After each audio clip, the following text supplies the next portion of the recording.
Hello everybody, I hope you are doing well today. We're going to be covering another premium vehicle in this series, Should I Buy?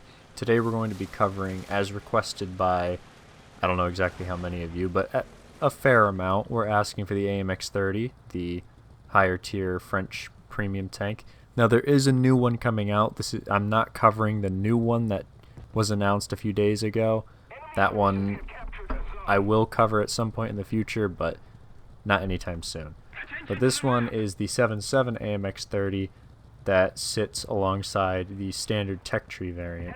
So the pros of this vehicle are fairly short, mainly because it's an identical tank with all but one feature, which we'll talk about in the cons. But it does have a very solid base off of that tech tree vehicle. The AMX 30 has stock heat. Now it's not heat FS, but it still has high pen, so it's a very good round. It has good maneuverability and high survivability, as well as being backed up by a decent lineup. So it's a good all-around vehicle. Now, on the cons of this vehicle, there's not too many that I could think of, but there's a couple that you might want to just look out for. So it has a 50 cal instead of the 20mm coax, which it's not a deal breaker to me at least, but it does make it more difficult to kill lightly armored vehicles and even shoot down planes, because I mean it's a 50 cal, so it does decent damage, but it's not as good as a 20mm.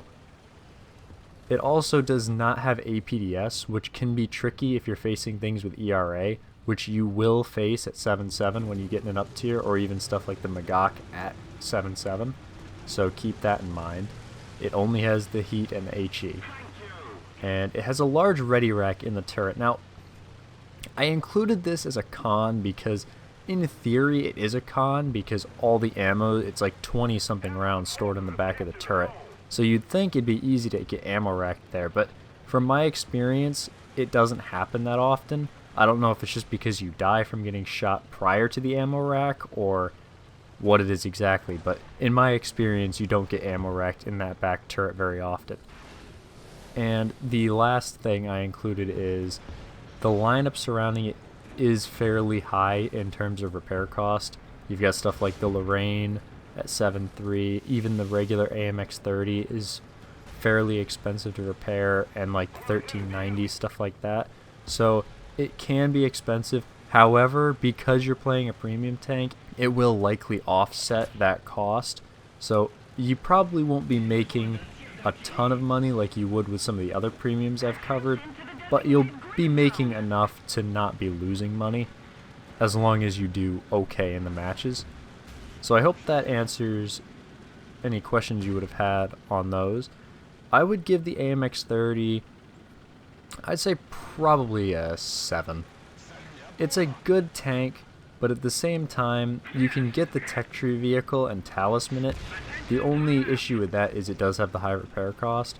So if you like the AMX 30, this is a very good vehicle. I enjoy this vehicle very much, having it in my 7.7 lineup. But it's similar to the Tiger II SLA, which I covered. It's very similar to the tech tree vehicle, virtually identical. This one even more so. So if you're just trying to look for something unique, I wouldn't recommend buying this. I would say maybe get the FL10 at the lower BR, or wait until the next AMX 30 premium is added, although I don't recommend high tier premiums for reasons I can go into in another video. But thank you guys so much for watching. Let me know what vehicle you want to see next, and I'll catch you in the next one.